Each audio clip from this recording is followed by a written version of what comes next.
Dwar l-għoli tal-ħajja issa għandna narrattiva ġdida.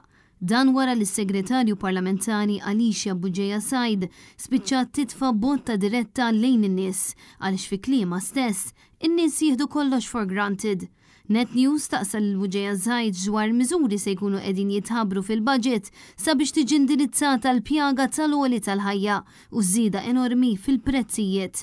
Bis-segretarju parlamentari tisħaq li diġà qed isir ħafna. Nieħdu l-affarijiet for granted, il-popju jieħu l-affarijiet for granted tant kemm qed isir investiment. Meta dan l-istazzjon għamel l-istess domanda lill-Ministru Anton Refalo u ma tana ebda soluzzjonijiet għal kriżi tal-inflazzjoni, kriżi li qed kompli tnaqqar is-saħħa tal-flus fl-idejn. X'se tagħmlu fil-budget sabiex tindirizzaw l-għoli tal-ħajja? Issa istidnek ta' jaqrah il-Ministru tal-Finanzi isemgħu u tkun taf kemm għandna gvern tan-nies. Is-segretarju parlamentari Alicia Buġeja Said qalet li l-għoli tal-ħajja hija realtà internazzjonali biex tfarfar minn fuq ir-responsabilità tal-gvern.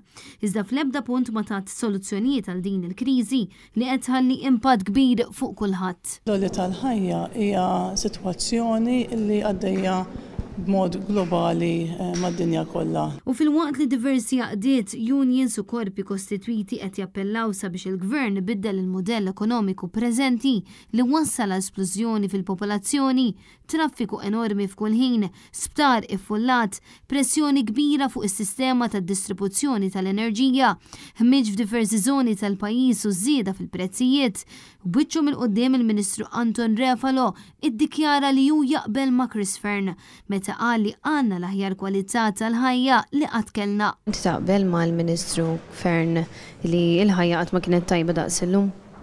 Naqbel miegħu. Xahar wara li l-għoli tal-ħajja qed ikompli jħalli piż fuq il-ħaddiema, iż-żgħażagħ, l-anzjani u l-familji. Bil-piżijiet jiżdiedu u l-prezzijiet ikomplu jisparaw il fuq. Fil-fatt l-istatistika uffiċjali turi li f'temp ta' sena l-għoli tal-ħajja f'pajjiżna sploda l-fuq b'mod qawwi.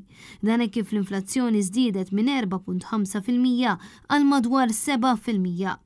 L-aktar li żdiedu kienu l-prezzijiet tal-ikel kif ukoll ċertu servizzi essenzjali u anke mediċini.